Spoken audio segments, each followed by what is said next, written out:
When you go to a stadium to watch your favourite team, it's about family, community and the connection we share. This is what Stadium Real Estate is about too. Hi, I'm Rachel Laurie and we believe every client deserves a front row seat on their real estate journey. At Stadium Real Estate, our people are the main event and we're 100% committed to helping you get a winning result. Family, community, connection. That's Stadium Real Estate. So get in touch with us today, stadiumrealestate.com.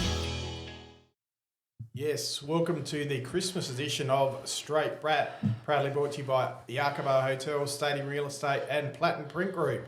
Introduce my partners in crime tonight. Our producer, Shane McMillan. How are you going tonight, Shane? Good, Raj. Good to be here again and Merry Christmas. Yep, and back by popular demand, Daniel March from Gepps Cross. How are you going, Daniel? Very well, thanks, Raj. I wouldn't say popular demand. I'd say probably sucker that was available on the Monday. Whatever works. Whatever works. But we're just going to have a look at, I guess, the last round of results and then do a little bit of a Christmas wrap-up and an update on leading run scorers and who we think are the teams to beat maybe in the second half of the year. So kick it off with the Kookaburra Sports A1 Premier Grade, and Paraka had a good win over Ingle Farm, 243, too good for Ingle Farm, 124. And Paraka went in again and made 9 for 141. So Pocock with 75. And Mark Cosgrove, an interesting inclusion, made 17 and knocked up 32, opening the batting in the second innings. So no doubt he'll have a bit to say after Christmas, I would have thought. Very handy inclusion for Paraka. Massive. And on the bowling front, Cooper Thompson 3 for 10 and Mitchell Thomas 3 for 17. So very solid win with Paraka, and they're looking good coming into the back half of the season, I think. Yeah, no, they're certainly on a bit of a roll. Yeah, the Bulls. Definitely. Let's see how they go. Yeah, for sure. The next game was Para Hills and Hope Valley. Hope Valley were bowled out for 62 in the first innings, with Cameron Laird 5 for 18 and Grant Carey 5 for 23 in the second dig. Para Hills 4 for 108 declared. Harry Caton's 46. And then they bowled Hope Valley out for 107. And to tee it all off, Para Hills 1 for 63 in the second dig to get the chocolates there. So good way to end into Christmas for the boys at Para Hills. Yep, another outright win for them. Then we got Prince Alfred, 288. They've defeated Grange, 237. Angus Marshall, 97 for Prince Alfred. And my man Tanay Avad, he's taken 5 for 76 again. So we'll go be up there in the voting, isn't he? That's it. We'll go through the wicket takers later on. But, yeah, he's going to be right up there. And for Grange, Andrew Upperston, 97 as well. Dave for 97's out there. Yeah, and interesting that Aaron Sayers returned this game, I believe, so back as captain. So yeah, they look like they're a decent start, and they got a few starts at the top of the order, but then kind of fell away a little bit late. So good win for PAC, and Grange got some work to do after Christmas. So it's going to be interesting. But one team who's really been setting the benchmark, undefeated up to Christmas, Goodwood 351, Reece Lewis a massive 167 off just 171 balls, so that's a fantastic innings there, and really that was never going to be run down. Trinity 126 and 4 for 48. Bradley Shaper 6 for 71. Christopher Short took 5 for 14, but massive win there for Goodwood, and congratulations to Reece Lewis on that innings. I think he's going to be unlucky, probably not going to get player of the round, which we'll get to a bit later, but if you make 167, he's going to run a close second, I think. Yep, handy. He's had a day out again. So next game was Port Districts defeated by Old Scotch. Port Districts 189. Jabbaneep Singh 79. Winter Irving again 7 for 44. Seems to just be taking wickets. I think he's about 25, 26 so far for the year. And then in their innings, he made 96 batting at 8. So in their innings of 233. And then in the second dig, Port Districts 7 for 185. So not a bad day at the office for the Old Scotch boys. Yeah, Winter Irving, reasonable game, 96 and 7 for him. I think gave himself a rest with the ball in the second innings. He must have been a little bit tired. I was looking to see the stats in the second, but no, just shared the ball around. And making 96 coming in at number 8, you probably don't expect that. Not quite the best figures of the weekend. So we'll ask you about the play of the round, but he's probably going to pip Reece Lewis, do you think, with 7 for a 96? Well, if it'll be to the people. It will. The people's vote. We'll see what happens. Yeah, talk us through how the voting works on that, Macca, because I do see it on Instagram. I'm not a Facebook user myself, so how do I vote on Instagram? How do I go about that? You just go into the comments and like the person's name in the comments of it. Yeah. Are the do we get some sort of government people to look over the voting process, or do you have a little bit of liberty with your choosing of that? No, it's very highly audited unless there's some very dubious votes where someone has 600 votes. Yep, It's just been the case in the past. But KPMG are on the phone. yeah, that's it. Then we had Woody South, a convincing win against Brighton. Woodville South 5 for 256 and 4 for 171, defeated Brighton 106. Andrew Halen with 93 and Mark White 88 not out for Woodville South, and Woodville South with the ball. Dylan Johnson 6 for 28. Good win for Woodville South. Bit of an upset there. I think too many of us tipped that one. I don't think I did anyway. No. So. But we'll slip into Sports Centre A2 grade, and Marion had a solid win, 8 for 204 over Flinders Park, 137 and 5 for 145. Josiah Gribe, 5 for 48, and Daniel Stewart, 4 for 38. So solid win by for Marion leading into Christmas. Then we had Walkerville, outright victory in the end against Golden Grove. Weak for outrights. Walkerville, 3 for 143 declared and 67. Defeated Golden Grove 98 and 111. Oscar Gray in the first innings, 4 for 35, and Vish Pandit, 4 for 39 in the second innings. So very, very handy win at a very tight ladder for Walkerville there. Said last week, Vish is threatening. Not quite a fifer though. Not quite. His old partner in crime had a bit of a day out at Gepps Cross. So Gepps Cross lost outright to Spock, 1 on first innings. Gepps Cross all out 78 in the first dig. Scotch all out for 70. At one stage were 143 and bowled out for 70. Jolay Pandya had an absolute day out, 7 for 21 in the first dig. Gepps Cross in the second dig, all out 122. Pandya again 54, including one going on the roof. I'll need to get Atka's version of events on whose responsibility it is to get the ball off said roof. But then Spock, too good at the end of the day, 5 for 131. Dasunta Garatni, 61, but also Harrington, 5 for 33 at one stage. Pandya with the game figures of 11 for 58, so had a real day out there, Jolly. And Luke did say when he's in here as a guest, he didn't like playing dead second innings cricket, but that certainly wasn't the case. It wasn't. There was about 40 overs to go in the game when they had a crack, so it was certainly game on, played in fairly good spirits. Excellent. Adelaide Lions, big win, 8 for 226. Defeated the Rechabites 92 with 4 for 83. Luke Langmead 4 for 45 and Kumar Asari 5 for 22. So good win for the Lions, keeping him in touch with the 4 after Christmas. So that much needed. Brahma Lodge, I picked them for this game. Brahma Lodge 263 defeated Paynham. Richie Benno 222. Not too many stats uploaded at this stage for the Brahma Lodge batting innings. Benjamin Pye made 127, so yes. that's a fair effort. Yeah. Added 263. Oh, so they can ring the paper, but they can't update Play HQ. Is that what I'm hearing? Not at 1 o'clock on Monday afternoon at this stage. So Benjamin Durant ended up with a 5 for 47 for Brahma Lodge. Misra for Paynham's made an 89, and good win for Brahma Lodge. Last game of A2 to end the calendar year. The Wine Flyers got up again. They rolled Unley for 110 in the first dig. Kyle Petty, 6 for 9, having a day out. And then Ranella were all out, 143. Ethan Rice with 4 for 21. Really good left armour, Ethan. So looking forward to playing against them at the back end of the year. And then Unley 7 for 153 in their second dig. So Petty 6 for 9 off 16 overs. So he's obviously pretty hard to get away there. Yeah, no, he's very, very good bowler, Kyle. So looking forward to having a crack at them after Christmas and seeing how we go. But they're the runaway at the moment. They're a significant away on top. So probably the team to beat, the old Wine Flies. Well, we might take a quick break and then come back and have a look through the ladders and some of the leading stats getters at Christmas. You're listening to The Straight Bat. Now's the time to try something new. Cooper's Dry 3.5, a low-carb, mid-strength lager. Light and easy drinking with a crisp and refreshing finish. Go on, give it a try. Get it at your local and chuck it in your fridge. Welcome back to Straight Bat, proudly brought to you by Arkabar Hotel, Stadium Real Estate and Platinum Print Group. Just going to have a look through the ladders and some of the stats at the Christmas break.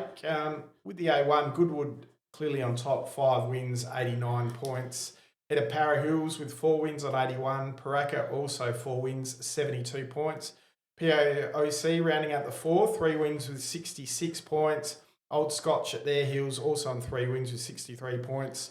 Brighton, 2 wins on 59 points. Grange was just the 2 wins on 55, which is a little bit of a surprise. Woody South now with 2 wins on 50 points. Trinity with 2 wins on 49.9. And then lurching into the drop zone a little bit, Port District's just a 1 win on 39 points. Ingle Farm with 1 win on 36, and Hope Valley yet to open their account on 24 points. So, guys, any surprises there on the ladders? Any teams to watch after Christmas? What do you think? Yeah, for me, Prince Alfred have been the surprise packet out of this lot, I reckon. Yeah. Got a quality cricket team there, so pushing forward. Paraka, again, really strong. So that's a really strong top 4. It's going to be hard to budge any one of those teams out, but obviously Brighton, Grange, all the way down to Trinity playing some good cricket at times as well. It's going to be a tightly fought contest. I like your tip of Prince Alfred at the start of the year there, Shane, because we played them in a T20 on the weekend, the week just gone, and their bowling attack's gone to another level. It's not just Clayfield anymore and Linky. There's additional bowlers in there, so they bat pretty deep with their bowling attack, so I think they might be one to watch. That said, Goodwood just setting the trend, but Para Hill's right on their heels. And your man, Tane Arvid, he's been a really good addition there, bowling some quality leg spin. It's always adds a different string to your bow, doesn't it? It does, yeah. Nothing like a good leggy. And I think, it's going to be hard to see any of those top 4 dropping out. Old Scotch, obviously, if Winter Irving keeps up his form, will be making a late charge, but it's going to be interesting to see what happens. Look at the leading run scorers. So Reece Lewis, fair finish going to Christmas with his 167. So he's leading 317 runs at 63.4. Angus Marshall with the 97 last game, 294 at 42, quality opening batsman. And then James Takos from Woody South, 294 at 49. So that's the leading run scorers. And from the bowling perspective, Grant Carey doing great things again, 25 wickets at 11.6. Tane Arvid, 25 at 15, so 2 leggies at the top there, which is great to see. And Winter Irving, 21 wickets at the measly average of 10. So, the bowlers, fair to say, having a year out, especially the leg spinners. Yes, very, very impressive. Good to see the spinners up the top there. And with the batting, probably the A1's the only grade that really is consistent runs for teams there. So even, the top 7 or 8 really not too far removed from each other there. So it'll be a tight battle. It will be. And it'll be a very tough team of the year to pick, I think, at the end of the year. Plenty of strong performers. So, we look forward to that. A lot of depth there, that's for sure. Sports Centre A2, as we've mentioned before, Ranella are running away with it at the moment. 5 wins from 5 games on 94.6 points. Walkerville, 3 wins. One an outright in there, 69.11 points. Marion, 64 points with 3 wins. And then it comes into a bit of a logjam there where we've got 6 sides within 8 points. Flinders Park, 3 wins, 59.7. Unley, 2 wins, 59.5. Gepps Cross, 2 wins, 57.6. Spock, 2 wins, 52.3. Golden Grove, 2 wins, 51.05. And the Lions there, 2 wins and 50.33, all within 8 points of each other. So 8 points between 9th and 4th. So it's a really tight logjam there in A2. Brahma Lodge, 2 wins and 49.5 points. Paynham, 1 win and 43.3 points. And Woody Rex held at the bottom there, 33.32 points. Any surprises going around in A2 from you guys that you're seeing at the moment? I mean, like you said, it's a really even ladder. So even Paynham sitting 11th, they've backed themselves still to be a chance to make the 4. So it's you're going to be really every game's to play for, isn't it? As you would know. Yeah, it's really tight and. There's a lot of big games against each other coming up at the back end of the year in the next after Christmas. So it should be. I think we'll see where the competition shakes out after probably about round 7 or 8. Yeah. Leading run scorers now the scores have actually updated for the Brahma Lodge Paynham game. We've got Ben Pye leading the way, 369 runs after his 127 on the weekend, and a batting average of 92.25. He's had a real good couple of weeks, Ben. He made 98 against Gepps Cross and then backed it up with 127 against Paynham. So real shining light there for the boys at Brahma. Lockie Skinner, 266 at 53.2 for Walkerville. Made 100 against us in round one, batted really well. Seems to be showing the way as skipper there at Walkerville. And then Charlie Hood at Unley, 254 at 31.75. Look, I think that you then go a number down and there's not too many far behind. Pirelli from Walkerville, very unlucky, averaging 215 at Christmas and not even able to crack the top three. So I'd be certain to be letting people know at my Christmas lunch that I was averaging 215 at Christmas and holding up my end of the bargain. Leading wicket takers really, really tight. Prageeth Kumasari from the Lions, 29 wickets at 10.14. Kyle Petty, we mentioned him before, 6 for 9 on the weekend. Backs it up week in, week out, 24 wickets at 7.33. I think Kyle's always been there or thereabouts. Having a bit of a stronger attack there at Ranella this year is certainly allowing him to step up a bit more. And then Harry Treloar, a bit of a sneaky surprise there, 20 wickets at 11.95. The skipper at the Gunners, Harry was their keeper last year, so quite interesting to see him come in and start getting some wickets. Looking forward to playing those boys, but Jolly Pandya pretty stiff at 18 wickets and outside of the top 4 at Christmas. Yeah, Rick de Gilbert just behind him as well on 19 there. So, again, that'll be a tight battle for that one. Well, and Rick de Gilbert, what did he have? 16 wickets in 2 games sort of thing. So he's prone to getting a lot quickly after 40-odd last year. Yes, no, impressive to come back up from A3 to A2 and back it up. So, can bowl.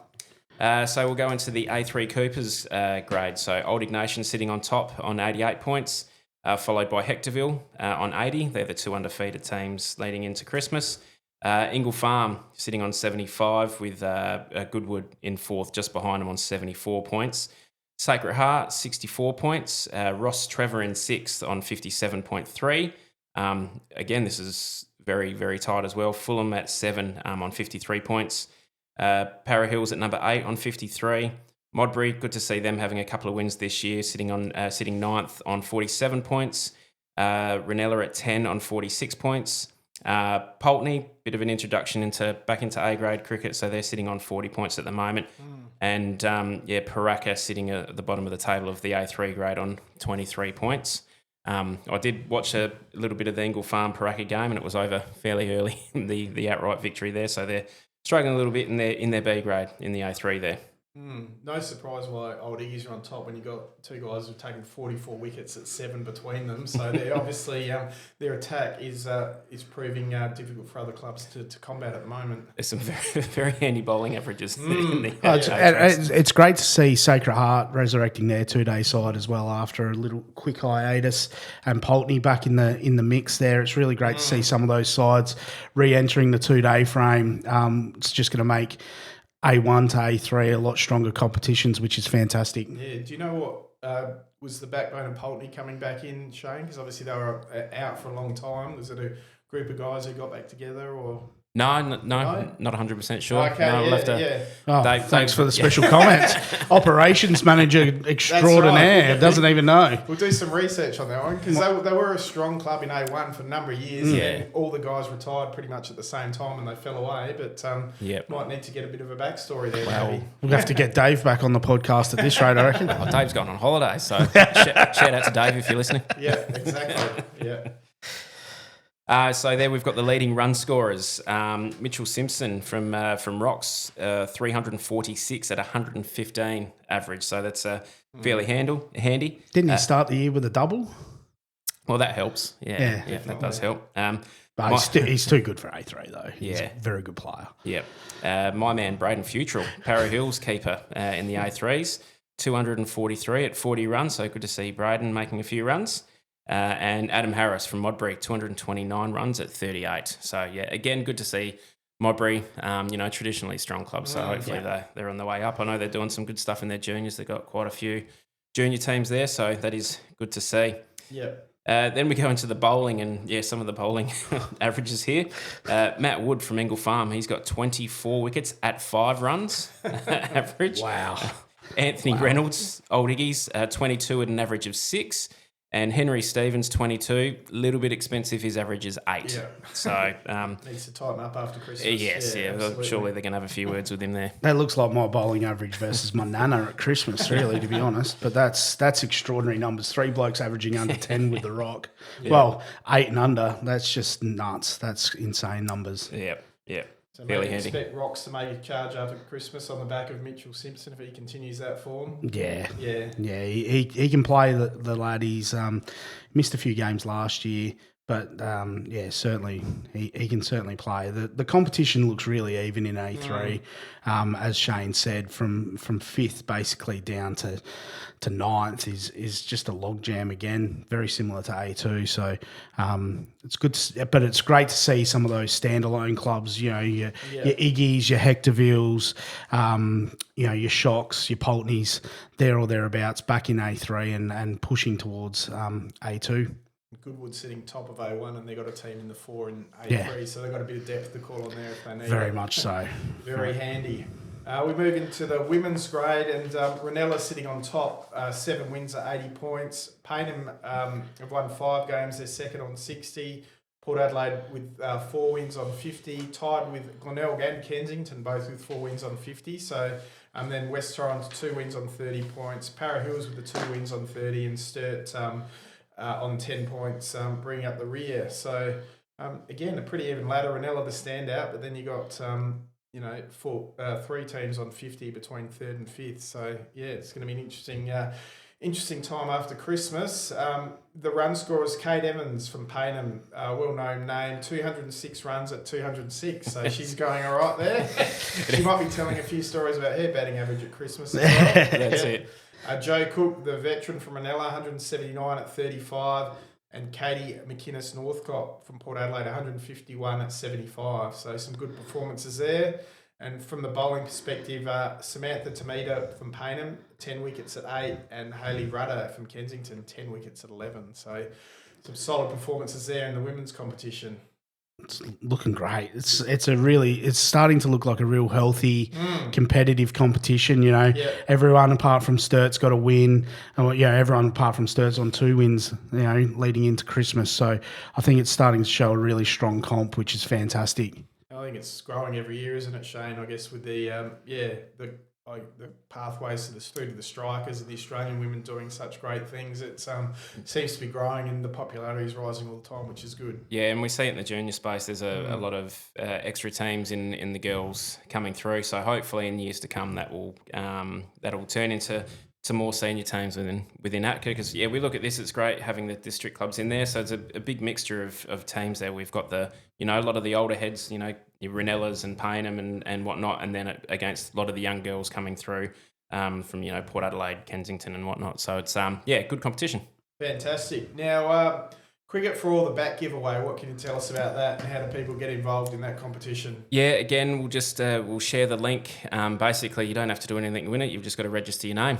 Okay. So that'll get drawn out at some stage on the podcast. So jump on, share your details. Entries have been flooding in, have they? Oh, I'm sure they're going well. I haven't. Marketing department at Cricket for All got real creative about that competition, didn't they? Just send us your details and you might get a bat. Yeah. It's a good bat too. So we'll have a speak to May down in the retail store there. And but if you need any last minute Christmas gifts, get on down there. They'll be open. Excellent. We might take a quick break on Straight Bat and come back and have a look at the Boxing Day test and what's happening there.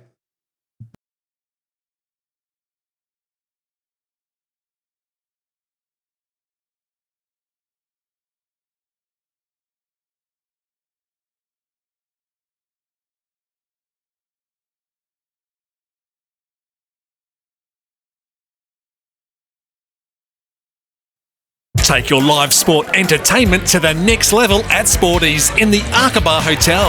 We're back and we're better than ever, just in time for the footy with a brand new facelift, including new large LED screens, new outdoor area with booth seating, customised audio zones, brand new shuffleboard, brand new digital darts, all-day dining, and so much more.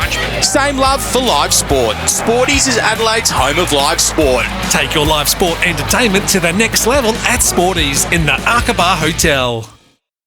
Welcome back to Straight Bat, talking Adelaide Turf Cricket, proudly brought to you by the Aqaba, Stadium Real Estate and Platinum Print Group. We're going to have a bit of a chat about the Boxing Day test. I'm actually heading over, so bucket list item being ticked for days 1, 2 and 3. So Fantastic. really looking forward to it, and it's beautifully poised at 1-1. So, yeah, I mean, you could arguably say the Aussies were unlucky in Brisbane, but then India fought back and avoided the follow-on, so who knows what was going to happen there. But rain obviously intervened in a large part. But the big news coming out of it, guys, Nathan McSweeney brought in to open and now dropped after 3 tests, replaced by Sam Constas, a 19-year-old. So what are your thoughts, I guess, on McSweeney and on the Constas coming in? Yeah, very, very unlucky. I guess that's you're never going to knock back an opportunity to play Test cricket for Australia. But in hindsight, I think he made his runs for South Australia batting at 4, and that's probably the spot he needs to be coming in, throwing him in to open, and then knifing him after 3 games when his fellow opener has done less. I think it's a little bit harsh. But yeah, look, we saw last night for Brisbane Heat, he backed it up, and yes, there's a fair difference between facing Boomer and Lloyd Pope, but he backed it up. It shows you the attitude of the guy, and then showed some class. Yeah, in the way he took it. Yeah. It's going to be an interesting transition period for the Australian side, isn't it? Because, Kawaja, 38, Marnus, early 30s, Smith, 36, etc. It's going to be an interesting transition period. I mean, they probably had the opportunity to move one of those guys on. Obviously, you're not moving Steve Smith on after the way he batted, but... yeah, it's interesting that they're moving on the young fellas to keep the old fellas, but then bringing another young fella in. I think if I was McSweeney, I wouldn't be too happy that I'd got moved out of the squad completely. But yeah, that's cricket, I guess. And obviously Sam Constas at 19 gets his opportunity, so that's the exciting part of it for him to make his debut, and he comes in pretty good form, having made probably 300s this year. So exciting times for him. Do you like the move of him to the top of the order? Yeah, he looks class in every innings that he's played. I work from home, so I was fortunate enough to watch him in the Prime Minister's 11 game against a very good Indian attack. Make 100. Just looks real class. In the T20 the other night, he's got all the shots. So let's see what the kid can do. It's a big call though. Like, you're going from playing first class cricket to opening the batting against Bumrah. No one else in their attack really at the moment, but against Bumrah, Boxing Day, 100,000, including Raj in the crowd. Exactly. Cheering on. It'll be interesting to see how he goes. Yeah, it'd be if you win the toss and you bat and you're facing first ball, because it doesn't look like Usman likes facing the first ball. So there you go, mate. There's your introduction to Test cricket. So could be the making of a decade-long run in the Australian team if he can get moving on it. So yeah, it'll be interesting to see how he goes. I said he's been brought in partly for his aggressive, the way he plays, because I guess if you're marking time against Brummer, the odds aren't in your favour. So he's probably going to look to attack and play his natural game, which will be good to watch. I heard Brad Haddon talk about him, and I think he's from the same grade club, and wherever he's been, he hasn't always been earmarked as the next big thing or whatnot, but whatever grade he's played, he's just made runs. So he's made it hard not to pick him, which is good. A bit of the old Travis Head school as well. Go out there, play some shots, make some runs. So see how he goes. And the other change obviously is going to be forced with Hazelwood being injured, so you expect Scott Boland to come in there, even though Richardson's been added to the squad. You expect Boland to slot in on his home ground. What he take 6 for 9 there 2 years ago. The MCG specialist, you'd say that he'd just slot straight in, and he'd be stiff to miss. Well, I think they'd tear the place down if he didn't play. Yeah, no, I agree. And the only other possible change, Mitch Marsh hasn't been bowling much. Would you consider Bo Webster coming into the around position? 100%, I would. Yep. Yeah. He's not doing much with the stick either. No. Like, he's just a bit ho-hum at the moment. Took a hanger, but, you don't pick blokes for their fielding. You'd say Bo Webster should get a chance, but who knows? In the LO5s, you pick someone because they're a good bloke and they're good to be around. It's I think he's lasting on that just at the moment. So I think can't be too far away from not getting a game. Good afternoon teas as well. Is that another selection criteria in LA's? He brings the Tim Tams, does he? Maybe. But on the Indian side, so obviously Ravi Ashwin retired, or spat the dummy if you like to call it, because he wasn't being picked consistently. What were your thoughts there? That sounds like a conversation we had with someone at our club the other week where they weren't happy about where they were picked and decided to move on. So Ravi's kind of in that same spot. He can go away and wipe his tears with his IPL money, I reckon. Yeah, that's right. Yeah, he's had a really good career. Hasn't probably done the things overseas that he's done at home.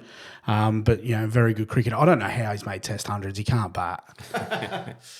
Yeah, he obviously didn't consult his dad about the retirement either. That was a bit of a shock for his old man going by the media reports. So Dad wasn't too happy. I think Dad liked watching him play cricket. So I can see why he wanted to play. Yeah, good career though, 300 plus wickets and a few Test hundreds, so you can't argue with it. Looking at some of the highlights, some of those particularly early in his career where he's bowling those doozers and they're pitching outside leg and taking the top off, that was it was. I think the highlight of his career is bringing the man cad back into vogue. It had disappeared for quite a while, and Ravi decided he needed a little bit of me time, so he brought the man cad back into IPL cricket. So.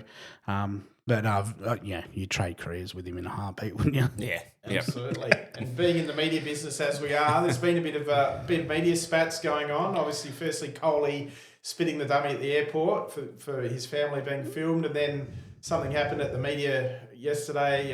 Jadeja left early, didn't take any questions from the Australian journalists. So anything in it, or just media beat-ups? Yeah, I did reach out to the Indian team for comment, but they declined to jump on the straight bat. Yeah. Maybe next week. Yeah, we'll keep trying. But look, it's a bit precious, isn't it? Like even the one at the airport, Nat Amides, she's just doing a job, have a few words. She wasn't in their face, and then, he's gone off, and then to not answer questions at a press conference, I think that's pretty He's saying about his family being targeted. I haven't seen any video, photos or anything in the Australian media of his family, and I get he's a bit of, you're precious around your kids and those type of things, but I actually think it's quite an immature approach from the Indians, only responding to the Indian journalists and only in Hindi. Having such a significant Indian cohort at our club, I understand what they're saying, but it's quite an immature sort of approach, and be interesting to see the backlash from the Australian public on Boxing Day, Ball 1. Yeah, and one of the good things I always thought about the Adelaide Nets was you could stand behind and watch, but they didn't like too many people being there either, which was disappointing. Right. So they said there were too many people watching. Surely you want people watching training. Having had a few of the boys at our club go along to that session, they were actually saying that they understand why they told him to go away, because Sharma's in there trying to have a hit, or whoever's having a hit, and literally people are asking him for photos while he's batting. Turn around and give me a photo. Turn around and give me a photo. Yeah. And there was 3,500 people there, all cheering, and you can imagine what they did when Virat walked in. It does seem a bit precious, but 3,500 at a training session at Adelaide Oval around those nets, it's a bit claustrophobic. Yeah, the nets is one thing, but then to ban, your fans from coming watching you while you're having some fielding practice. I completely agree. That's very different. Yeah. Well, I might try and sneak into one of the press conferences in Melbourne and report back, just actually get to the. Well, just steal Peter Argent's accreditation and away you go. Yeah, that's right. We'll see how we go. But predictions for the Boxing Day Test, boys. What's going to happen? I think Aussie's on a roll. I did pick him after we lost the first one, so I think we'll keep going, and I reckon we'll win the next two. Okay. Boxing Day is my favourite day on the calendar because people leave me alone and I'm allowed to sit in my house with the air conditioner on and watch cricket and the NBA, and it's socially acceptable to have a beer at 9 o'clock. So leftover ham, no doubt, as well. Oh, mate. Can't wait to get around it. It's going to be fantastic. But, I reckon the Aussies, Boxing Day, MCG, Marnus, I reckon. Okay. Might be a day. But also Alex Carey's in really good nick, so I think that there's a big opportunity for him in this test match. But just with everything that's going on, that crowd's going to be crazy. India, Melbourne's probably got the second biggest Indian population of any town outside of India. It's going to be nuts, and they've got a bit of Bollywood special going on out the ground and everything. So the atmosphere is just going to be crazy. It's going to be great. Yeah, I'm with you. I think the Aussies can get this one done. India batsmen not in great form, a lot of them. And like you said, apart from Bumrah, they seem to be a one-man show at the moment. So unless they can find some support bowling, I think they're going to struggle. He looks a bit sore too, Jasper. He doesn't look like he's 100%, that's for sure. He's had a couple of moments where they've had to send the physio out mid-spell to get some work done. So hopefully he's full tilt. Let's see how we go. We're all looking forward to it. So, I think that just about takes us out for the straight bat. Anything else to report, Shane? No, just so we'll look for you on the camera. You'll be in Bay 13. Oh, will me? Yeah. I might try and do a beer snake carry behind the bowler's arm just so you can see me. I'll see how we go. Yeah. The old mid-strings behind the bowler's arm. That'd be sensational. We'll get that on the Adelaide Turf socials, won't we, Shane, if that happens? I'll see what I can do. But to you guys, thanks for your input throughout the year. Have a great Christmas and look forward to talking more cricket in the new year. It's going to be good. But you've sacked yourself, I think, from the end of season joke. So couldn't come up with things. So we're going to go to March here and see what he's got. A bit of a Christmas joke to take us out for the year. What have you got for us? I'm not going to lie. I did do a very quick Google. And Shane is right. He's not a joke guy. He's not a joke guy. He never has been. Very he never serious. will be. Yeah. He's a situational comedian. So just wait till you get him out there. But we did crack open some Christmas crackers before we started today's session. So we've all got you can just visualise it. We've all got those little paper crowns on, sweat on our brow, them sticking to our foreheads. And we've just carved the turkey. So the one that I got is what do elves do after school? No, not sure. Their gnome work. Their homework. There you go. Yep. And that's where Christmas bonbon jokes belong, in the bonbon. That's a stinker. We'll do our gnome work on the break, and all being well over the break, all being well straight back. We'll be back after Christmas to keep you up to date with everything that's happening in the world of turf cricket. So thanks for listening, and we'll have a great Christmas, and we'll see you in the new year. Cheers, Raj. Thanks. Cheers, guys. Thanks, Raj.